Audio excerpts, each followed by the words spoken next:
let's hydrate together. I'm Courtney. And I'm Sean. And this is the GM's Toolbox.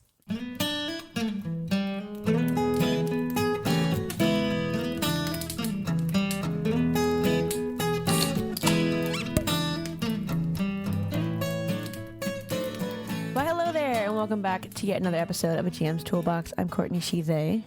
And I'm Sean. They, them. The worst pop. The crack in the voice. We got it, gang. We got it.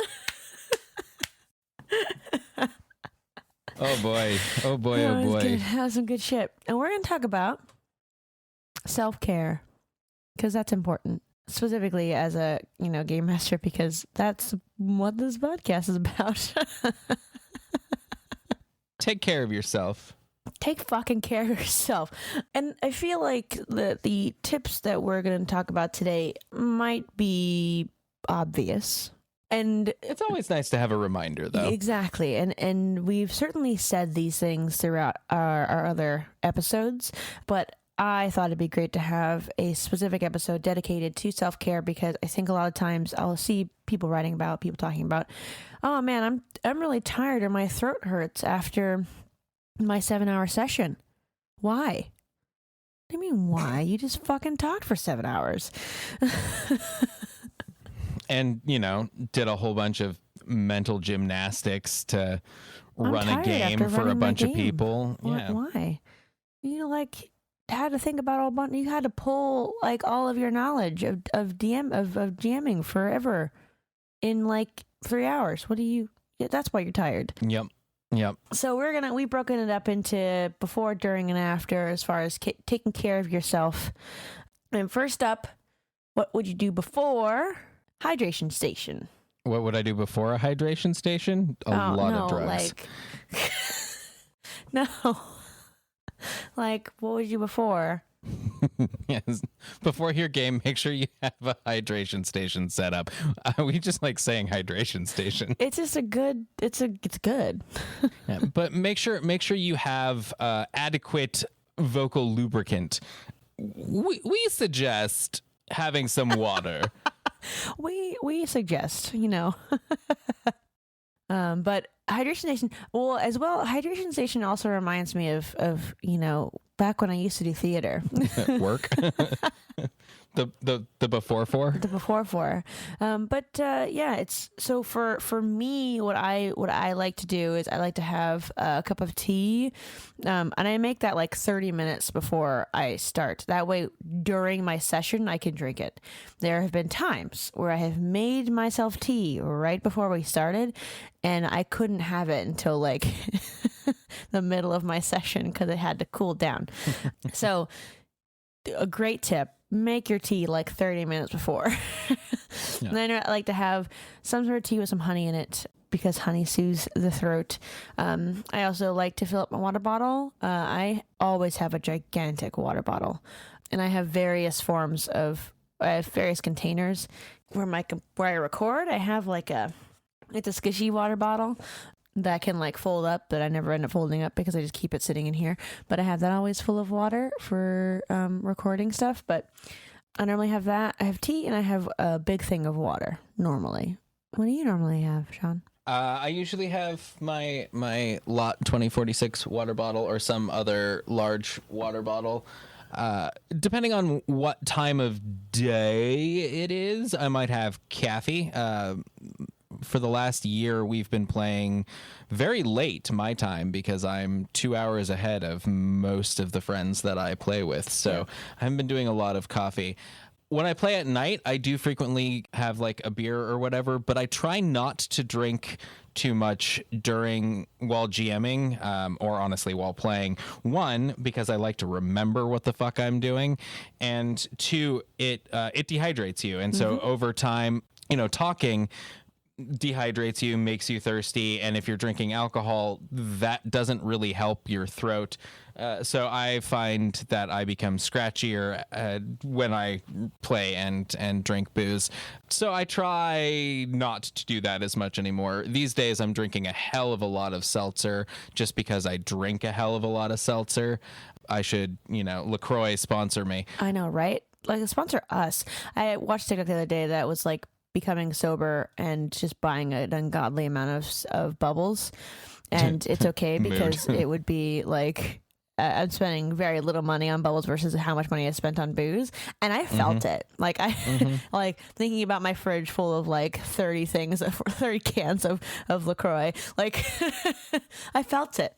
But I think I want to touch a bit more on drinking alcohol when you're GMing. I am sober now, but I used to drink a lot, and I used to drink a lot while I was a game master. And there have been some pretty bad experiences for me drinking it and game master. So I just want to say, I'm not going to tell anybody to do anything with their lives. What I'm saying is that if you are the game master and you're having a beverage, know your limits. And this will be something that we say throughout the entirety of the episode, knowing your limits, but in various different forms. Know your limits as far as what you drink, how you handle your booze. And know that if you drink too much, you might forget shit. So you might have to talk to your players later on, be like, what happened in the last session? Which is what I've done. And I know that my other fellow game masters have also done that. Have asked me what happened. I have to do that sometimes, even when I'm not drinking. But also true. Anyone who listens to our Patreon podcast, the Arcanery Labs podcast, will know that I don't remember shit. We don't retain the information. We just rely on the fact that we recorded it. Yeah, I do still drink, and I don't think there's anything wrong with drinking as Absolutely a game master. No. I personally don't, but I also understand, especially when I was a newer GM. Okay, not when I was a newer GM. I was very young when I was a newer GM. But when I started GMing as an adult, I frequently would. It's a social lubricant, and the social lubricant of it can loosen you up, and there's as long as you're being safe, there's nothing wrong with that. But do take care of yourself. Make sure you're drinking water. Water will help keep your voice so that you can keep talking for 3 or 4 or 5, 6, 7 hours, however long your sessions are. And make sure you are balancing everything adequately so that you are taking care of yourself. You're not putting yourself in a place of harm, and you're setting yourself up for success as opposed to setting yourself up for having to ask your players what the hell happened because you blacked out again. Yeah, and Happy Tuesday, Sean. But it's happened to me, and you said it before. Like, I don't love to drink too much because I want to remember. Yeah. That's just the case. You drink too much, you'll forget shit, and it's kind of important for GMs to remember things. So that's that. Moralizing aside, you can drink whatever the fuck you want. We're just saying that maybe don't drink a ton because you want to remember. Yeah. But hey, if you can handle your booze, then don't fucking listen to us. Go on with your bad self. Go on with your bad self. Secondly, hey, don't overthink. Oh, your prep notes. Don't think. Don't think. Yeah, no, don't overthink your prep notes. Don't, if you're prepping at the last possible second, like me, then maybe you need to spend some quality time with your notes in that last possible second. But on if you've done your prep, trust your notes. Look over your notes, sure, fine, but you don't have to dig through them over and over because it's all going to get thrown away anyway as soon as your players get into the mix. So don't overthink your notes. Trust your notes. Trust your prep. Trust your brain. You've done the work. Trust your notes. And there comes a point in time where you can while you're doing your notes, looking through them before you start your session, cleaning them up, just like Sophie from Howl's Moving Castle. Do you want to maybe stat Howl? Stat that. Stat that. Dibbity bop, ba-doo, bop, bow. So some of me when I had decided on Hal. Well, I mean, like he's just like a he, they. What is Hal's pronouns? He. He. He was born in Wales. He's a regular human being. I mean, he's like a wizard, right? Like Started as a wizard. Yeah. Incredibly powerful wizard that Yep. got cursed, right? That Because made a pact. He's a celestial. I mean, he was a wizard to start, but he's like started as a wizard and then multiclassed as a youngin into celestial warlock when he caught Calcifer as a falling star and traded his heart to Calcifer for magical power. I thought that Calcifer is his patron. Kind of. I mean, it's more of a symbiotic relationship. But yeah, he traded his heart to Calcifer. I thought that Calcifer was his heart. No, Calcifer's the star, and I think and I his missed heart that is little. that coal. He caught Calcifer. Catch a falling star and put it in your pocket. Get Trade some your heart for magical powers. So he caught Calcifer, traded his heart for powers, which seems like a lot. Like I just said to the Chaos that I like him. I like you, Chaos. Can you be my patron? And Chaos is like, yeah, but sure. You don't know what the Chaos is going to make you do later. No, I don't, but I'm okay with that. So Hal caught Calcifer. Oh, I fucking love Calcifer. I immediately whenever we watch these movies, I immediately go to Etsy and see what people have created so I can buy things. Because I'm just that kind of person. And I found Calcifer pins and I just want them all. I want all the Calcifer pins. But caught Calcifer, traded his heart for powers. But how did he become a bird? How did Hal become a bird? Was that the powers? That's part of his magical power. Yeah, he uses that to. It just feels like a lot. It is a lot. That is very true. Like it feels painful. Part of the, I don't know, conceit of that whole section and part of like Calcifer's concern and whatnot is that he's, that magic, overuse of magic, or at least that type of magic, does seem to have a permanent negative or a potentially permanent negative effect. Like all of those other monster wizards that he's fighting, those are all corrupted wizards that have been, poisoned by magic use in the movie. I didn't know that. That's cool. Well, I mean, it's a lot of it's sort of, I've also seen that movie, like, I don't want to talk about it. I've seen it once. I want to rewatch it. I did get to see an advanced screening of it when it came out, and that was pretty cool. But I've also read the books, which the books in the movie are pretty different. Howl's Moving Castle, the movie, really only takes from Howl's Moving Castle, the book, and even then it's an adaptation, as films should be. So it adapts the story. But yeah, it does seem that it is dangerous. He's playing with dangerous power. Yeah. Also, Calcifer uses the heart to live. Without the heart, Calcifer, like all the other stars that hit the Earth, would have died. So Calcifer gives him power, and Calcifer gets the heart and lives. It's symbiotic.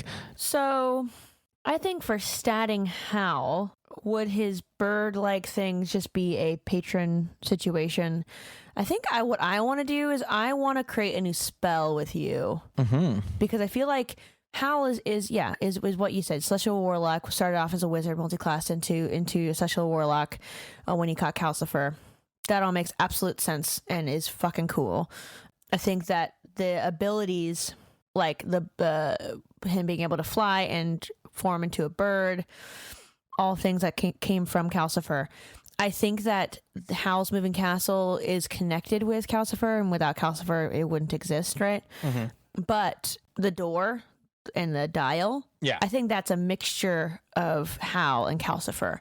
And I'd love to figure out a spell that is balanced it's a high level spell that creates a door that you can add doors to various places, and with using maybe a bonus action can switch the door to a different place. So you magically summon a door, or is the door a magic item? No, I think that what I want it to be is I want it to be like I don't know, I'm trying to think about how would a player use this in a game, because my first thought is when it, because like, you know, in like a Critical Role, right, they end up having a house of some kind or a castle or whatever.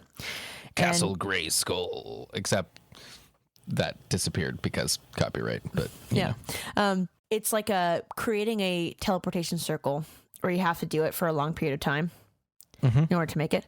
Some of me feels like it's like that, right? But at the same time, if it maybe be a lower level spell and you can kind of create a magical door anywhere. But I feel like that's kind of like a gimme, like get out of jail free card sort of thing. So I don't know how we want to create this or how we want to balance it, but maybe it's like at a higher level you can make it permanent, or you can create a permanent teleportation circle by casting this spell in the same location every day for a year. Yeah. This is a 5th level conjuration. I think that this can be casting time of 1 minute. This makes sense to me. I like this. So what do you think? Do you think that, I mean, for Hal, it's like it felt easy when they added. It felt easy, yeah, to add the one. I mean, it was a to do, but it didn't have that like. There are a couple of moments where you see him strain with his power, and you know, like that's when his arm gets all feathery and whatnot. And so yeah, it didn't have that same like intensity to it, but the door also already exists. That's so true. Maybe it's easier, maybe it's hard to create the door, but it's easy to add one once it's there. So maybe much like a teleportation. So does this spell need to be cast on an actual door? Is that that's what my first thought was, right? Because that makes sense to me, but at the same time, if this is hard to cast, then it would make sense that you are conjuring a door, right? So like, because then you can cast it wherever, just like Magnificent Mansion. Yeah, Mordenkainen's Magnificent Mansion. Yeah, where it becomes a door, and then you walk in, and it's whatever you want it to be. Like, fantastic spell. Yeah, incredible. Well done, Wizards of the Coast. Incredible goddamn spell.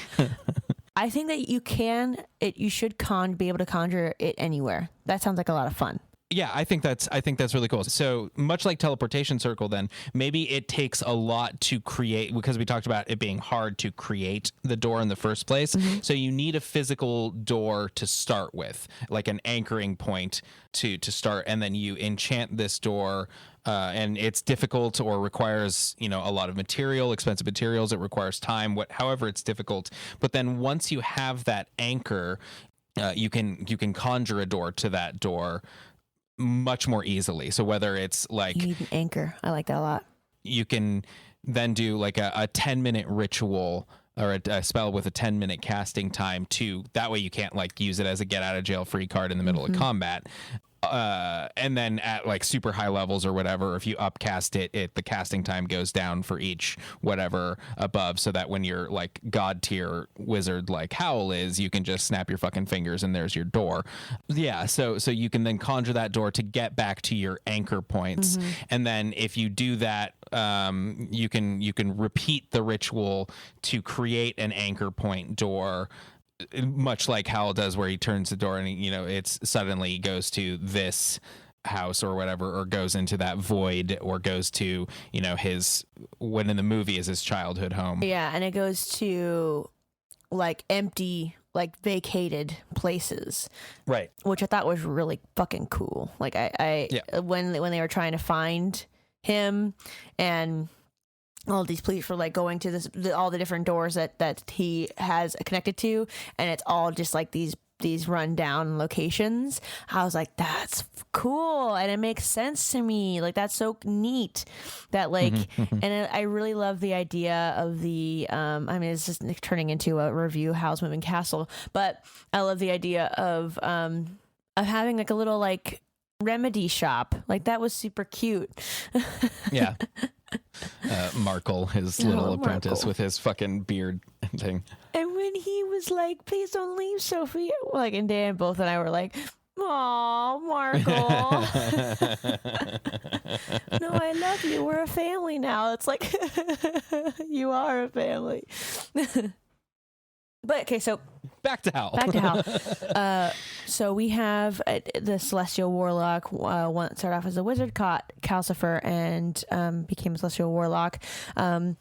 The bird-like powers are from Calcifer. Mm-hmm. What is Hal's moving? What is the castle? Because like everybody knows about it. It's not as if it's invisible. It is clear that when people see that, they think, oh, maybe he'll come visit our town. Though nobody is ever like, people have seen Hal, but not really. People don't know that they've seen Hal. Yeah. Hal has, in the specifically in the movie, Hal has created this this presence of himself as Hal, where he's this fearsome wizard, and then he runs around as Jenkins and Pendragon. Hal is Jenkins Pendragon because his name when he was born. This isn't in the movie, but it's in the book. His name when he was born was Hal Jenkins because he's from Wales. He's just a regular human being from Wales. Fun facts with Sean. Fun facts with Sean. His sister's in the book, and they go there, and there's this whole thing of like, you know, coming home and having being like embarrassed of your family, and also having your family be like, it resonated very much with me when I first read the book in my like early 20s, when my family was still like not really understanding that I worked in theater, and it's exactly the same type of thing. It's like, when are you gonna get a real job, Howell? I know that. What is this magic shit? When are you gonna get a real job? Oh man, that sounds very accurate too. People could say that. What is this magic shit about theater? JKR totally ripped off the way that the family works when it comes to like how how Potter's family treated the like magic thing. Cool. Absolute straight rip off. Anyway, but fuck Talk her for a about lot of stealing reasons. things.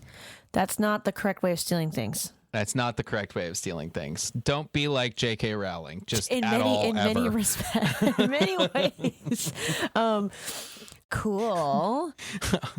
But yeah, so the castle is it's so intrinsically tied. So it's powered by Calcifer. Yep. So it's like an animated thing. It's very much, I think, like Mordenkainen's Magnificent Mansion, or what's the, not Tiny Hut, but what's the other dimensional, whatever. But it's very similar to that. It's powered by Calcifer. And so it's not really animated. It's like it's not an animated object, you know. It is being animated by. It's like an exosuit. Okay. It's a mech. It's Calcifer's mech. It's a Mecha Calcifer. Mecha Calcifer, but you can live in it. Right. People can live in it. That's crazy. That's cool. Because it's when you know, when it all starts falling apart at the end, especially in the movie, you know, it's got whatever major spoilers for if you don't want Howl's Moving Castle spoiled, go back in time a couple of minutes and tell yourself to stop listening. But the whole time it's got a face, and when it falls apart and it's down to when Calcifer's, you know, dying and it's down to just the last, it's very much like a Calcifer. It's also like Baba Yaga's walking chicken hut, but so it's a mech suit that you can live inside. That's cool. I love that. Is there anything else that before we move on, is there anything else that Hal did that we would like to stat? Or anything about Hal that we want to stat? Yeah, just can his earrings be a magical focus? Absolutely. Oh, and because he has that whole in the movie, that like temper tantrum that he throws when she fucks up his hair dye. I think. Oh man, towards the beginning there, man, we're like, and Dan and I looked at each other and we did the gay. Is he puts hand out? Is he gay, right? Gay. And we're like, he's totally the limp gay. Limp wrist thing. He's gay. And then we move forward and like, I know, bisexual. He must be like bi something. Like we're trying to figure out where is Hal on this spectrum. I think Hal would, I don't think Hal has any I would call Hal bi. Like, I think, Right. male, female, Does not matter. non-binary. But like, I'm not even sure at being first we weren't bipedal into matters. it. At first we weren't into it just because the beginning of it was like very predatorial. Like he like I'm a man and I'm protecting you, especially when you introduce him in that way of the other men trying to like, hey honey, where are you going? We're like, ugh, are we gonna like this movie? And then when it does have a pretty nasty start in that way. And so we were like, oh no. And then when Hal like wrapped an arm around her, like, ugh, oh no. And this is like one of the main characters, no. And then when we started to get to know him, I'm like, how? And then when he did that temper tantrum, right? Like it was like, who is this person? Oh my god. Yeah, I mean it's the queeniest moment in the and speaking as like a big old bitchy queen, it is the queeniest moment. And so I think that he needs to have some sort of disadvantage. Like if he casts an illusion spell or a glamour spell or a charm spell and it fails, I think that like somebody recognized, like how would it fail?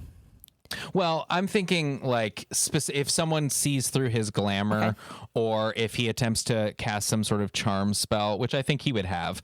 Absolutely. But I think like disguise self, all of those types of things are very much his wheelhouse. Holding. Do you think that Hal would have a charm spell, or he's just Brem and incredibly charismatic? Brem is one of my characters and I can't roll below a 20. On a lot of things. That's true. I think Hal's charisma is off the charts. It's off the charts, and I mean, he is so like I would think that in his spell book, right? He for sure has charm abilities, absolutely, and has probably used it in the past, absolutely. Sure. But for me, like I think that he doesn't need to use it. No, you're absolutely right.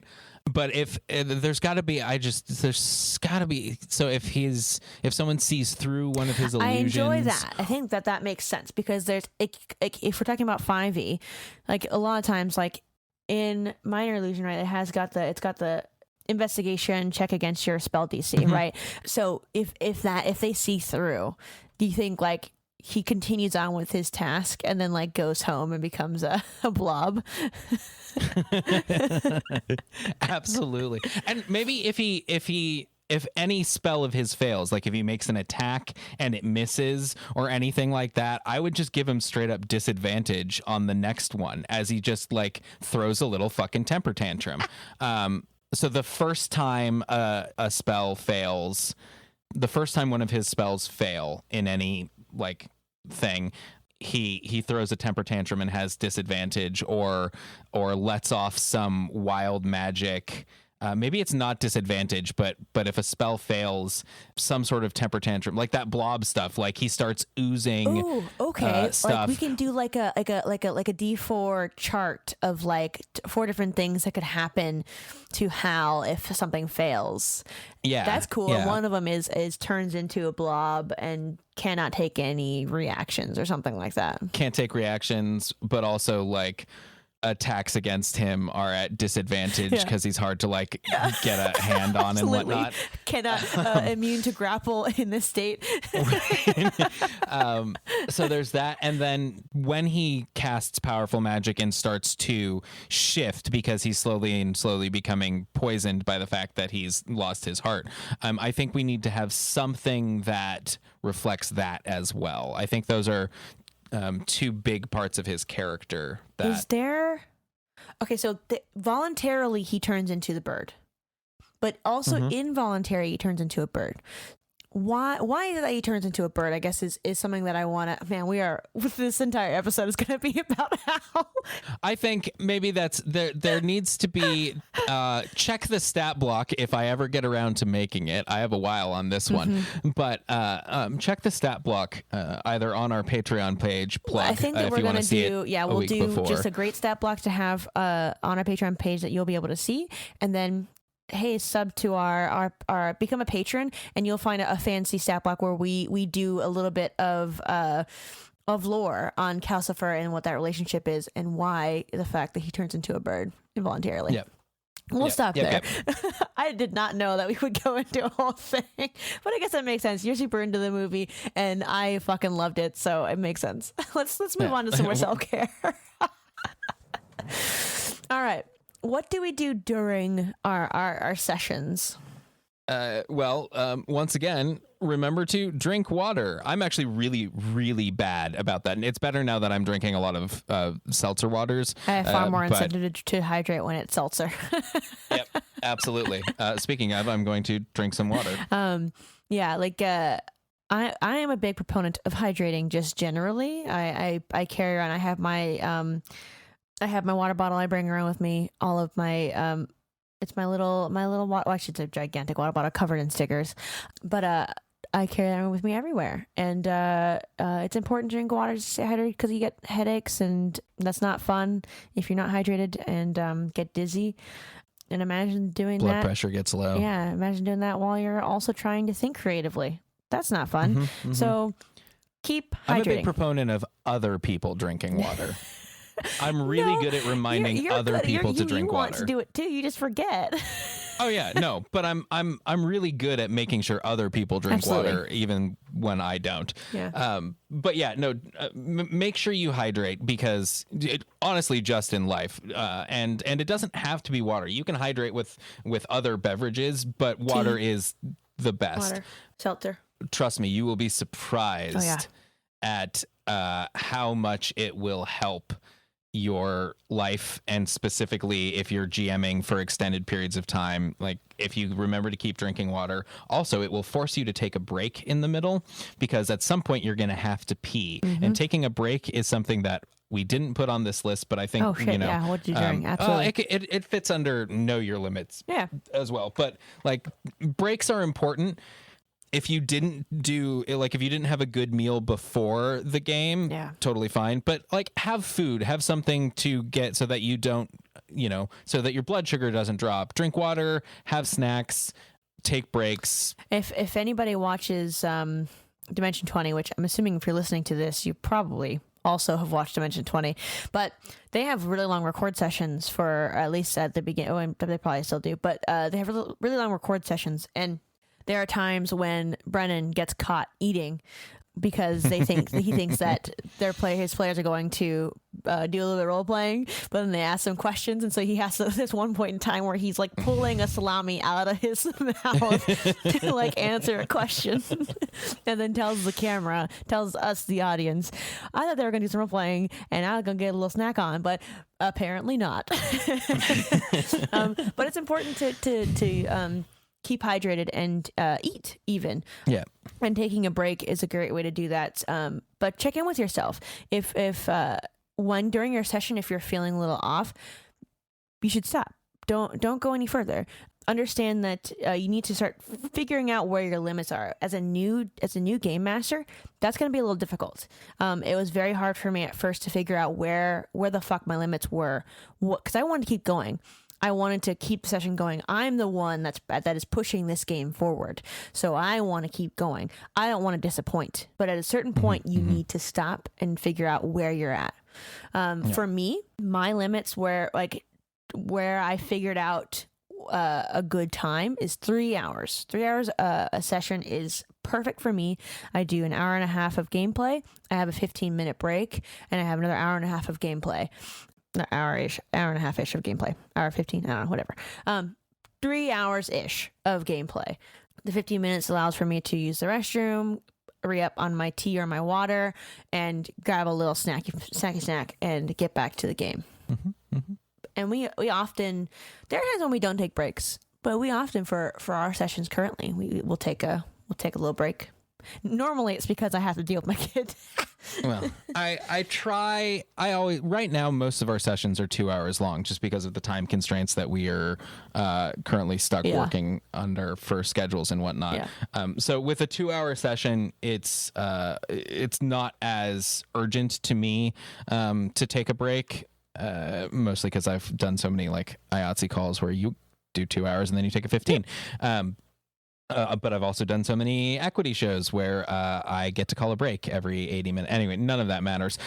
But with a 2 hours, just because that is a time constraint, I don't feel as breaks are as necessary with a 2-hour thing, but I still do try and take like a 5 at some point. So you go use the restroom. Usually because I have to pee or because I'm downstairs in the basement and I didn't load up my mini fridge with enough LaCroix, and or I need to get more when water. You need to go take some self-care, use the restroom, exactly. hydrate. Absolutely.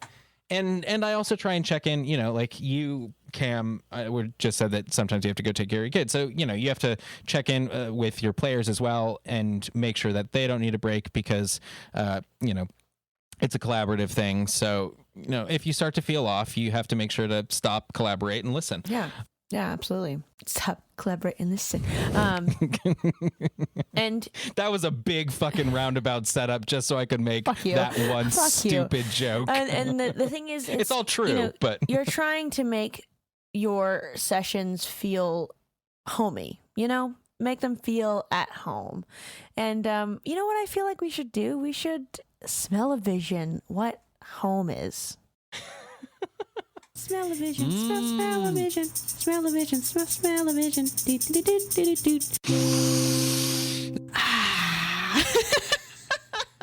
So, very vague.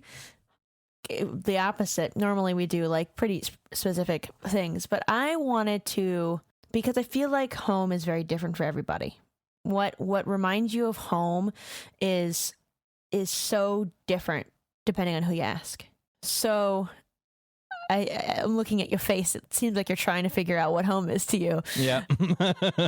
And there is some cheesy things that I'm about to say, so just get your barf thing ready. Home for me is, I don't love saying these things because it's really cheesy. It's truly where Indea is. And so you cannot smell-o-vision my wife. I know that. I refuse. You made me wheeze. But home. I'll smell-o-vision Indea right now. You take a deep breath and all of your favorite scents, all of those things that say love and care and comfort, all of that comes. And then just at the back, there's a little bit of tang of shade because you just know that girl has your number. Very accurate. But I think what I want is everyone's favorite wife in there. I want baked goods, cooked food. That's very comforting for me and homey for me. I think I don't know. I'm trying to think of what other things hit me, but. So food and baked goods, you said? Okay. I think that's where I'm at. Okay. So you have been out for a couple of weeks, just under 2 weeks. You were maybe on a vacation, on a work trip. You were off adventuring. Mm-hmm. And you were off adventuring. You were on a quest, your noble quest, but you have completed your noble quest. You have slain the dragon, and you are on your way home. And you walk up. You're tired. You're dusty. You're still a bit banged up and cut up. You're the hero of the Vale, but at the same time, you're just, you're Sam and Frodo after the War of the Ring. You're tired and you want to go home. And you get there and you open the door, and as the sun sort of setting on the world and the light is warm in your house, you open the door, this warm light spreads across you. You hear a child laughing, and you take a deep breath to sigh out the relief of just being home. And this smell of fresh baked bread hits your nose, and it's a sort of tang of an almost sourdough, and then next to it is that sort of sweet bread, like a challah or a pula, and these aromas of fresh baked and baking breads. You see across there some muffins with a sugar topping, and you sort of move forward, and as you do, that tang of blueberry. I say tang a lot. We should stat tang. the beverage, or just the sound. Anyway, of blueberries and the sweetness of caramelizing sugar, and then you smell onion and garlic and celery sort of cooking up, bell pepper sort of cooking up together in a pan. The smell of freshly cooked rice. Just regular plain white rice, but when you've been out on the road, just that fresh plain white rice smell, so appetizing, and those aromatics of the garlic, of the onion, of that trinity of the celery and the bell pepper. And it all hits you. Then there's basil and oregano and just this stir fry that is being made. You hear a sizzle as some sesame oil and soy sauce hit that mixture, and sort of break out those aromatics. And you step in to the house, drawn forward by these delightful smells. It was cold outside, and now it's warm and comforting. There's the crackle of a fire, and that laughter, that child's laughter, hasn't stopped. Oh God. Oh no. Has she taken a breath? Is she just laughing? And as you walk further into the house, you sort of walk into the side room, and you see your family is there, and they're rolling on the floor laughing.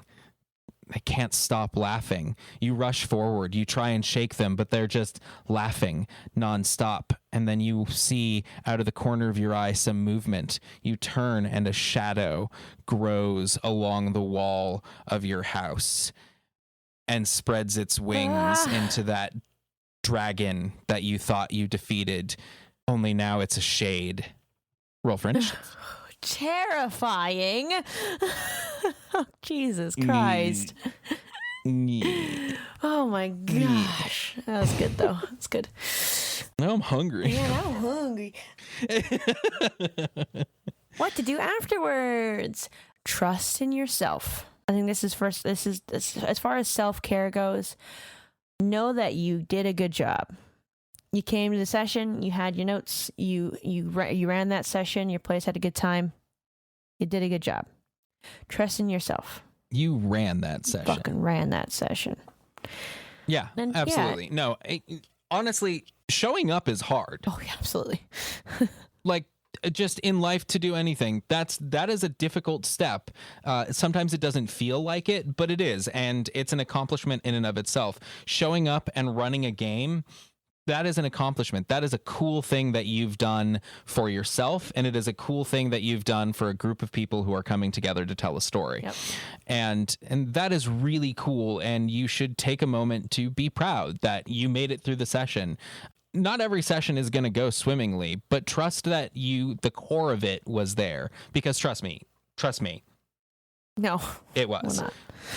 You don't have to trust yourself. In fact, to quote Gurren Lagann, don't believe in yourself. Believe in the me that believes in you. So Mama Sean is out here to tell you that you done good. You done good, kid. So trust that. Trust in your work. Trust in your storytelling. Trust in your friends. Yeah, and don't beat yourself up. That's one big thing that I had to learn in self-care myself. Understand that the ideas that you brought to the table were good, and that it's okay if they didn't land as much as you wanted them to. It does not mean that idea was bad. Right. And if you feel iffy about something, part of self-care is communication.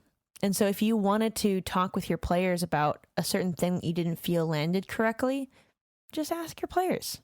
Talk to them about it. Hey, I feel kind of iffy about this one thing that happened during our session. Can you guys tell me your opinions on it? Or your honest opinions on it? And you'll get some feedback. I love me some feedback.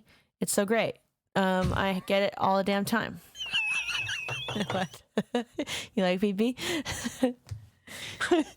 Distressingly, I'm going to add that to my lexicon. It's going to sit right up there with one hundo P, which somehow ended up in my lexicon. I think India got it from a show, but she goes, any feedback or just love? I love that. Any feedback or okay, just love, love, right. love? And it's normally when she's being silly and she's like singing some and she's like, you like my singing? Any feedback or just love, love, love? I'm in love with your wife. I know you are. I am too. Well, that's good. Yeah, it's pretty good. We've been together for I quite hope so. some time.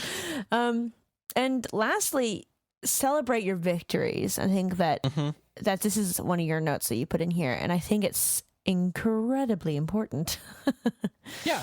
You know, like I said, you showed up, you ran a session, you brought people together, you coached them all through a story, you emceed an event, and that's huge. And you should celebrate it. You should celebrate the cool shit that you just did.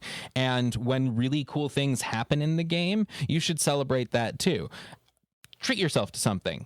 You know, do something fun for yourself after the game to be like, hey, I did that. That was cool. High five me.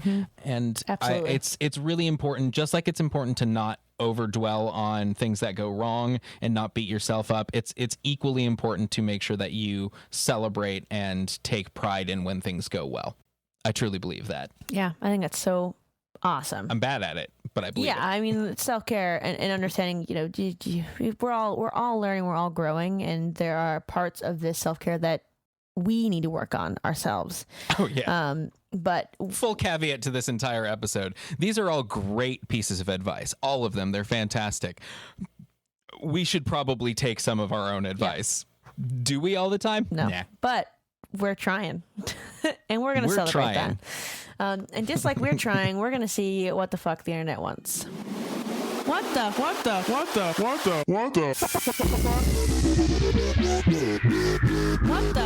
does the internet want? So we found this minutes before we started recording, and I thought that it was really great. How do I deal with fluctuating self-confidence as a DM? Any tips? And I'll read the first two little paragraphs here. Hey, I'm looking for tips regarding a fluctuation in my motivation. I've been a DM now for 2+ years with the same group, and we are in session 30 of our second campaign.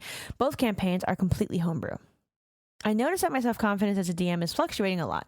For example, one positive comment from my players can be very uplifting, while even one ironic remark that our campaign is boring brings my self-confidence motivation to a low. My players told me several times they think that I am the best DM they had so far, and all of my 7 players seem to enjoy the campaign all in all. Heck, I even send them quick surveys to find out how they like the game every 6 months, and regularly ask them for their feedback. But you know, whenever they have a negative comment, it just brings them down. And how do they deal with that? And I think one big note to take from this, and people have commented on this, is the sheer fact that they're in campaign 2 and 30 sessions into campaign 2. Yeah. Like, that is something to celebrate. That is, like, people are coming back to your table and they want you as their DM. Like, hell yeah. Good job. Like that, if we were to take away anything, that would be something to celebrate. Right. Absolutely. 30 sessions into a second campaign. That's a lot of play. Sure, there are absolutely campaigns and groups that have played longer, blah, blah, blah, blah. But comparing yourself to that shit is an exercise in futility, because there will always be someone who has done blank longer, faster, better, harder than you or my ex.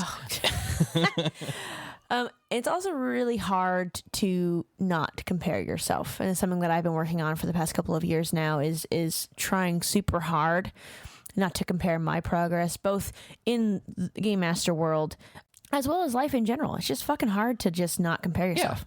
Yeah. And if you fall down that rabbit hole of, oh, look at all these accomplishments, then yeah, I mean, that's that kicks me in the chest every time it happens. Like, it's a big old titty slap.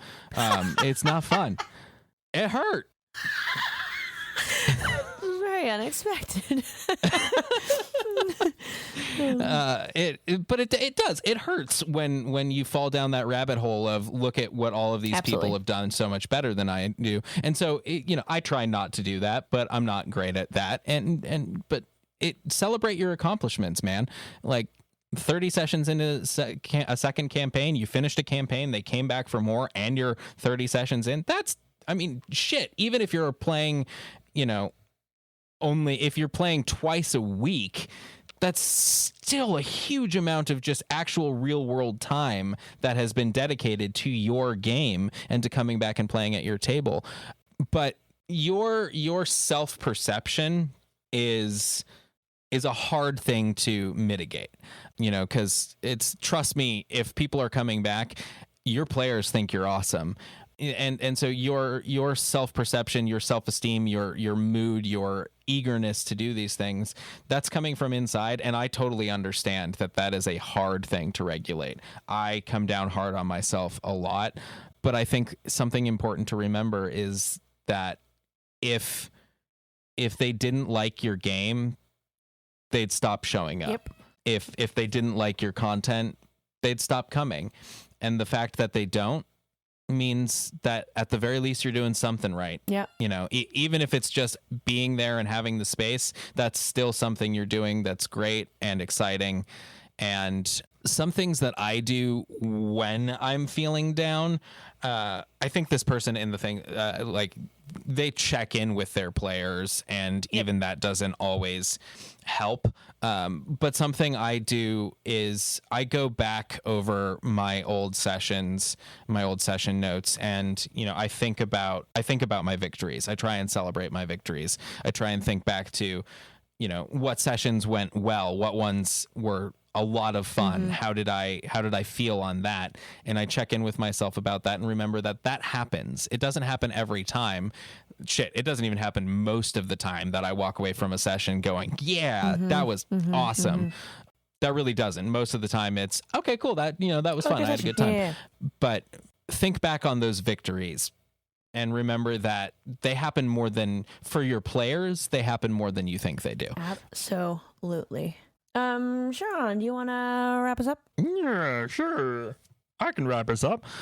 Today we talked about some self-care. So remember to have your hydration set up in advance. Make sure you have stuff to lubricate those vocal cords, to keep your blood pressure up. Have some snacks if you haven't eaten, to make sure that you keep your blood sugar up. Don't overthink your prep. Trust yourself. Trust your notes. Make sure you're drinking water. Make sure you're keeping your food up, and know your limits. Know when you need to take a break. Know when you need to call the session. And then after the session, make sure you celebrate your victories. And if something went a little off, don't overthink it. Don't dwell on it. If you're really worried about it, check in with your players, and communicate with them, and make sure that you guys are all still in the same game, still on the same page, and celebrate those victories. Again, it's really important to remember that you are doing a really cool thing for a group of people. You're facilitating a collected shared story, and bringing a diversion and an escape from the dregs that are reality. And that's awesome. So drink water, and be nice to yourself. Yeah, that's awesome. Let us know if you have any other self-care tips as well, on all of our social medias. At the Arcanery, wherever you get your social on. Everywhere. And also check out our Patreon, because that's pretty cool. Yeah. We got a lot of cool shit on the Patreon actually right now, so go look at it. And that's it. We're up in our game. We're up in, honestly. Literally. And that's it for this episode of A Game Master's Toolbox. If you found this helpful, please leave us a review on Apple Podcasts, Stitcher, or wherever you get your podcast listening on. It's incredibly important to get the review, so we greatly appreciate it. Also, check out our website at thearcanery.com, where you can pick up some free content or read our blog. We're also on YouTube, where you can listen to us at The Arcanery. Thank you so much for listening. Bye. Bye.